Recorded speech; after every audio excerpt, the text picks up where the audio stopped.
حکوومەتی هەرێمی کوردستان و حکوومەتی عێراق چەندین ڕێکەوتنی جۆراوجۆریان هەیە کە گرنگترینیان ڕێکەوتنی پێگەێنانی کابینەکەی محەممەد شیاع سوودانیە تا دەگاتە ڕێکەوتن لەسەر نەوتی هەرێمی کوردستان و یاسای بودجە.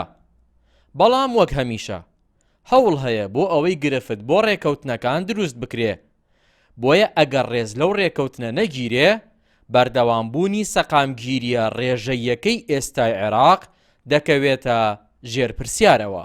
ئەو ڕێکەوتنەی کە ئەم حکوومەتەی پێگەێناوە ئەگەر ڕێزی لێ نەگیرێ ئەبێتە سەرەتایە بۆ هەڵوەشانەوەی ئەم حکوومەتە. قەنەعەتم وانییە بەو وەزع سیاسی کە ئێستا هەیە بگاتە ئەو قۆناغە و کێشەکانیش لە بینی هەرێم و لە بینی بەغدا لە ڕاستیاوەندە قوڵ نین. یعنی ئەو بەشە بوجەیە کە دانراوە بۆ هەرێم زۆر باشە، هەندێک تەفسیلاتی پێوە پێچراوە، هەندێک پەرلەمانتار هەیە لەسەر ئەساسی دژایەتی هەرێمی کوردستان دەنگ کۆکەنەوە بە حەق و ناحەق ڕقەڵە ڕێژن بەرامبەر بە هەرێم. لە کۆی 144 مادەی دەستوری عێراق 23 مادەی بە ئاشکرا مافەکانی کوردی دەستنیشان کردووە.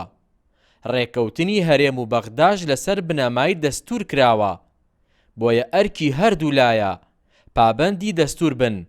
ئەگەر ئەوەش نەکرێت ئاکامی باش چاوەڕێی عێراق ناکات. ئەگەر بێت و دەشواچەوەی دەستوران نەبێت دیارە کشانەوەی هێزەکان لە حکوومەت بەخۆی کێشە بۆ دەوڵەتی عێراقیش دروستەکات. باشە لەو کاتەدا دەبێ بگەڕێنەوە بۆچی بجارێکتر بۆ هەڵبژاردن و با بڵێن کە حکوومەتەکە وشێتەوە جارێت لە ڕێگەی پەرلەمان و حکوومەتی تازە دروستکرێتەوە تا حکوومەتی تازە دروستەکرێت کێشە بۆ عێراق شۆرەمی کوردستان دروستە بێت. بۆیە باشتر وایە تاکید دەکەمەوە کە لە کاتی جێبەجێ نەکردنی ڕێکەوتنەکانە نەکەوینە داوێکی با بڵێن کێشەی گەورەترەوە کە کێشەی لە دەستدانی شەرعەتی حکوومەتەکانە، بەڵکو هەموو ڕێکەوتنەکان بینە چوارچێوەی دەستور بۆی بتوانین لە ڕێگەی دادگای فیدراڵیەوە لە ڕێگای پەرلەمان و لە ڕێگای دام و دەستگاکانەوە بتوانین ڕێکەوتنەکان جێبەجێکەین لە بەشەوەندی خەڵکی کوردستان و خەڵکی عێراق.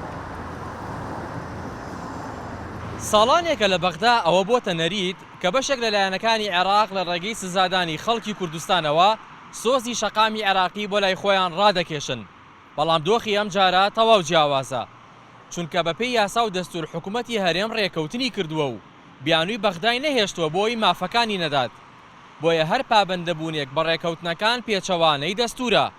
جێبەجێنەکردنی دەستوریش تەنیا زیان لە هەرێم نادات، بەڵکو ناهێڵێ باقی عێراقیش بەحەسێتەوە. هاوشین جەمال، کوردستان 24، سلێمانی.